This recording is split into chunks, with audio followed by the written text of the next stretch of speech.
Hello, I'm Pastor Reinhold from the Way Church with another program of Connect the Dots. A program where we look at the prophecy of the Bible and compare it to what's happening in the world around us today. In the past programs, we have talked about Israel and Europe, coming wars in the Middle East and other topics. Today we want to talk about something near and dear to all of us, the future of America. America is a country with such a rich Christian heritage. No other country in the world has a greater per capita Christian population. No other country in the world has sent out more missionaries than America. No other country in the world has helped more poor and underdeveloped countries to get on their feet. No other country in the world has helped Israel more than the United States of America. And that makes me so very proud and privileged to live in this country. But America is in trouble today. Something is brewing. Something that is not good at all. In fact, it is downright scary. Ever so slowly, America has turned from being a Christian nation under God to being a social nation under the dollar sign. The God of the Bible is slowly replaced with the God of the dollar. Privileges are being turned into rights, and Christianity is losing its saltiness. Let's look at just 3 areas of steady decay. First of all, the steady economical decay. Now, I'm not an economist, but I think it is clear to all of us that we have a huge economical crisis. 70% of all of our energy is imported. It is the oil which drives our economy, and much of it comes from overseas, especially the Middle East and Canada. We pay $700 billion per year to foreign countries. It's called the greatest transfer of wealth in all of history. There's another huge hole where billions of dollars leave our country, and it is called the trade deficit.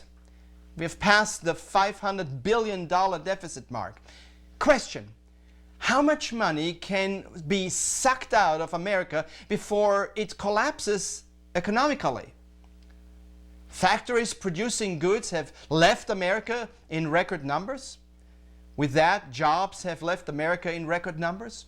We've gone from a manufacturing economy to a service economy.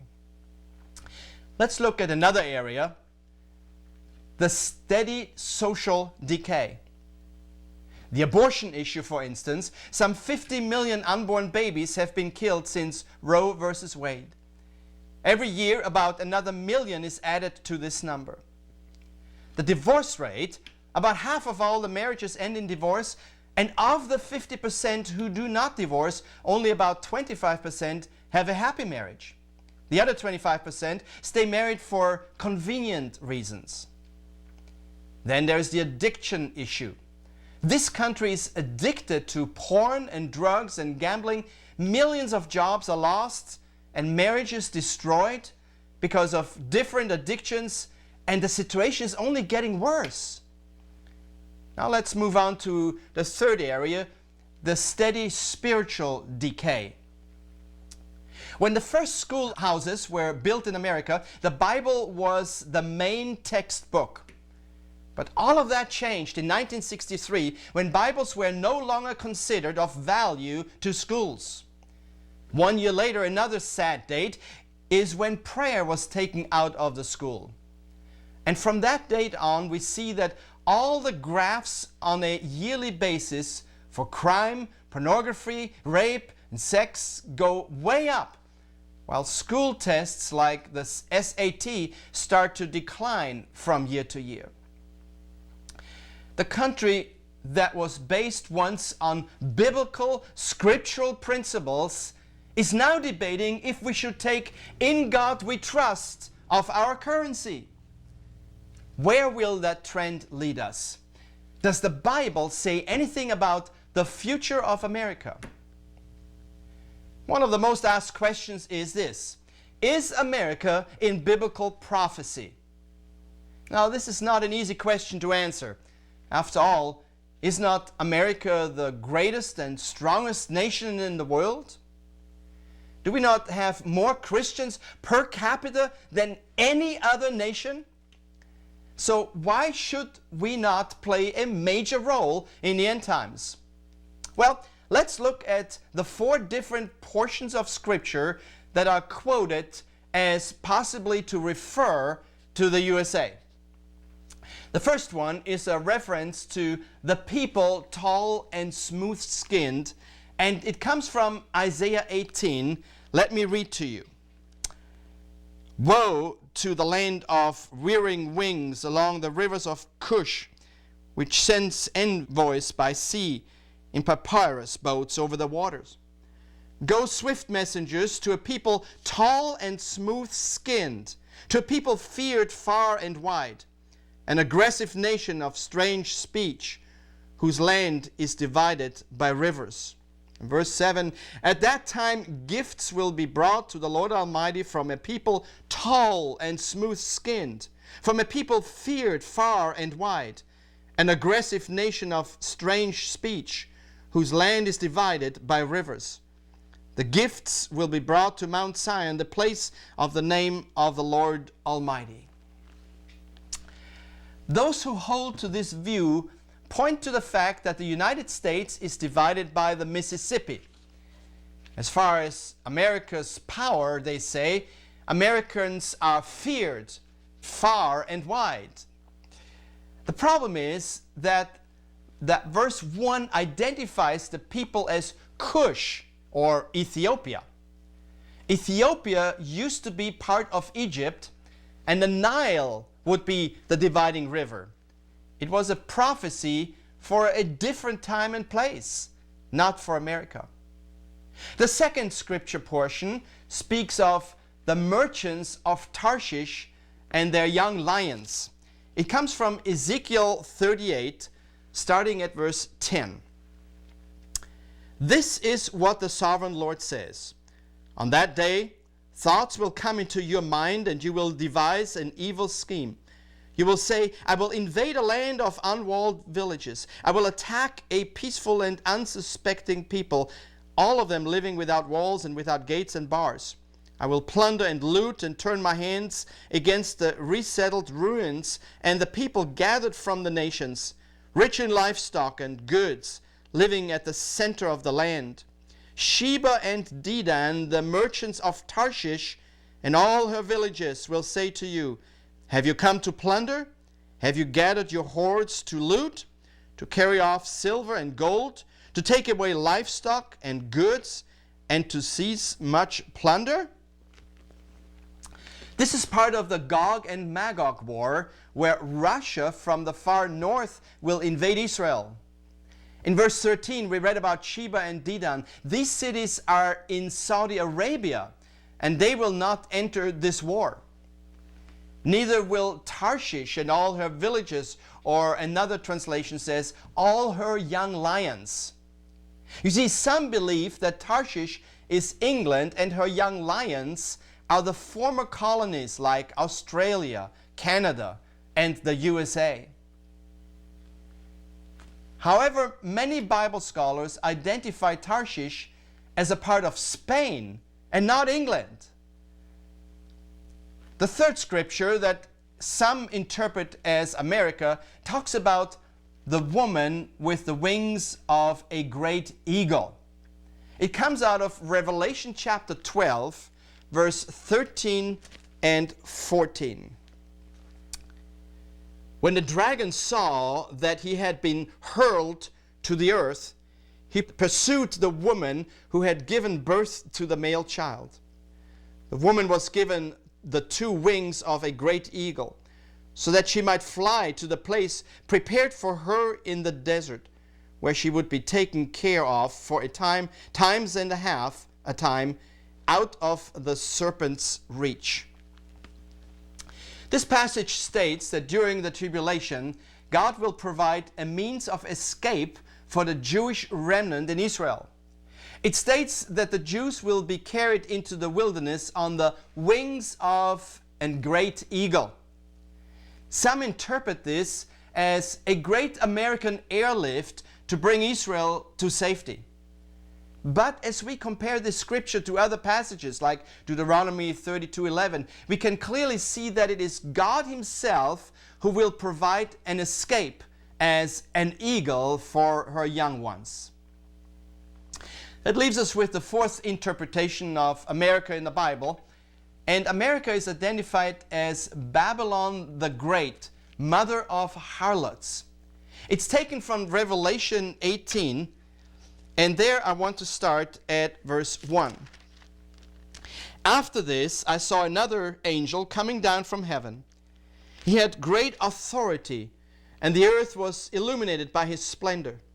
With a mighty voice he shouted, "Fallen, fallen is Babylon the Great.